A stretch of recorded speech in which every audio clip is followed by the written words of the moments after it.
Israel పశ్చిమ ఆసియాలోని మధ్య ప్రాచ్య ప్రాంతంలో ఉన్న ఒక చిన్న దేశం అయినప్పటికీ దాని సాంస్కృతిక, చారిత్రక, సాంకేతిక మరియు భౌగోళిక వైవిధ్యం దాని ప్రపంచంలోనే అత్యంత ఆసక్తికరమైన దేశాలలో ఒకటిగా చేస్తుంది. ఈ దేశం చారిత్రక, సంస్కృతి మరియు ఆవిష్కరణలో అనేక విషయాలు కలిగి ఉంది.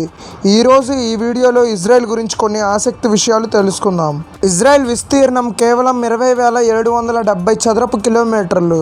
ఇది అమెరికాలోని న్యూజెర్సీ రాష్ట్రం కంటే కొంచెం పెద్దది. అయినప్పటికీ ఈ చిన్న దేశం సాంకేతిక ఆవిష్కరణలు, వైద్యం మరియు వ్యవసాయ రంగాలలో ప్రపంచవ్యాప్తంగా ప్రభావం చూపుతుంది.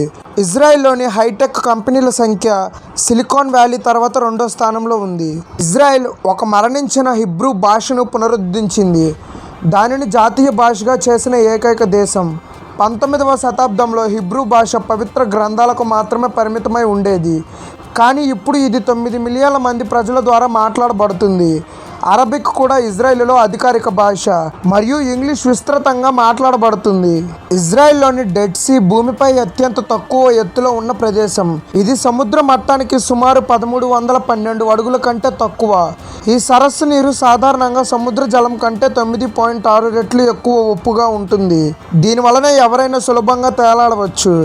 ఇక్కడ మైక్రోస్కోపిక్ బ్యాక్టీరియా మినహా ఏ జీవులు జీవించలేవు. డెడ్ సీ దాని ఖనిజ సమృద్ధితో ఆరోగ్య ప్రయోజనాలకు ప్రసిద్ధి చెందింది. ఇజ్రాయెల్ జనాభా 74% యూదులు, 21% ముస్లింలు, 5% క్రైస్తవులు మరియు ఇతర విదేశీ పౌరులను కలిగి ఉంది. ఈ దేశం 100 కంటే ఎక్కువ దేశాల నుండి వలస వచ్చిన వారిని ఆకర్షించింది.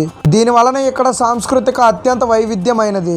జెరూసలేం యూదులకు, ముస్లింలకు మరియు క్రైస్తవులకు పవిత్ర నగరంగా పరిగణింపబడుతుంది. ఇజ్రాయెల్ సాంకేతిక రంగంలో అగ్రగామిగా ఉంది. Voice mail, cell phone technology, Windows CNT మరియు XP మరియు Pentium 4 ప్రాసెసర్లు వంటి ఆవిష్కరణలు ఇజ్రాయెల్లో జన్మించాయి. ఇజ్రాయెల్లో 3,500 హైటెక్ కంపెనీలు మరియు స్టార్టప్లు ఉన్నాయి. ఇది సిలికాన్ వ్యాలీ తర్వాత రెండవ అతిపెద్ద హైటెక్ హబ్గా నిలుస్తుంది. ఇజ్రాయెల్లో జనాభాకు అనుగుణంగా ప్రపంచంలో అత్యధిక సంఖ్యలో మ్యూజియంలు ఉన్నాయి. ఇక్కడ సుమారు 230 మ్యూజియంలు ఉన్నాయి. జెరూసలేంలోని ఇజ్రాయెల్ మ్యూజియం మరియు యూద్ వాషెం హోలోకాస్ట్ మెమోరియల్ మ్యూజియం ప్రపంచ ప్రసిద్ధి చెందినది. ఇజ్రాయెల్ ప్రపంచంలో అత్యధిక వాటర్ రీసైక్లింగ్ రేటు కలిగిన దేశం. 90% వ్యర్థ జలాన్ని రీసైకిల్ చేస్తుంది. అమెరికాలో ఈ రేటు కేవలం 1% మాత్రమే. అలాగే ఇజ్రాయెల్ 21వ శతాబ్దంలో చెట్ల సంఖ్యను పెంచిన 2 దేశాలలో ఒకటి. ఇజ్రాయెల్లో వజ్రాల వ్యాపారంలో ప్రపంచ అగ్రస్థానంలో ఉంది. ఇక్కడ డైమండ్ ఎక్స్చేంజ్ ప్రపంచంలో అతిపెద్దది మరియు పెద్ద ఎత్తున వజ్రాలు ఎగుమతులు మరియు దిగుమతులు జరుగుతాయి. ఇజ్రాయెల్ ప్రపంచంలో స్త్రీలు తప్పనిసరిగా సైనిక సేవను కలిగి ఉన్న ఏకైక దేశం. 18 ఏళ్ల వయసు నుండి పురుషులు 3 సంవత్సరాలు మరియు స్త్రీలు 2 సంవత్సరాలు సైన్యంలో సేవ చేయాలి. ఇజ్రాయెల్ అమ్మాయిలు వారి ధైర్యం, స్వాతంత్రం మరియు వైవిధ్యమైన సాంస్కృతిక ద్వారా ప్రపంచవ్యాప్తంగా గుర్తు పొందారు.